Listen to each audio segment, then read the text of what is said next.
तुर्की, पाकिस्तान और सऊदी अरब के नए मक्का रक्षा समझौते से दक्षिण एशिया से लेकर के मिडिल ईस्ट तक सनसनी फैल गई है। लेकिन इस त्रिगुट के खिलाफ इजराइल ने ऐसा कानूनी लूफहोल खोज निकाला है जो सीधे तौर पर भारत के लिए रणनीतिक गेम चेंजर बन सकता है। देखिए, इजरायली एक्सपर्ट्स के मुताबिक अगर तुर्की अपने घर से बाहर यानी कि पाकिस्तान की धरती पर आकर के भारत के खिलाफ किसी दुस्साहस में शामिल होता है तो नाटो का आर्टिकल 5 उसे सुरक्षा कवच नहीं देगा, यानी कि भारत बिना किसी अंतरराष्ट्रीय पाबंदी के पाकिस्तान में घुसे तुर्की के ठिकानों पर करारा पलटवार कर सकता है।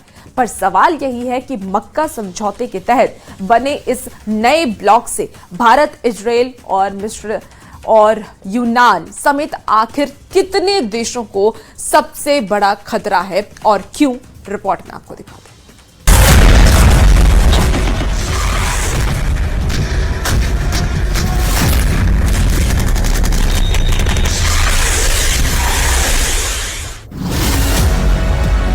तुर्की और पाकिस्तान की बढ़ती नजदीकियों के बीच इजराइल ने एक ऐसा कानूनी लूप होल ढूंढ निकाला है जो भारत के लिए रणनीतिक तौर पर गेम चेंजर साबित हो सकता है।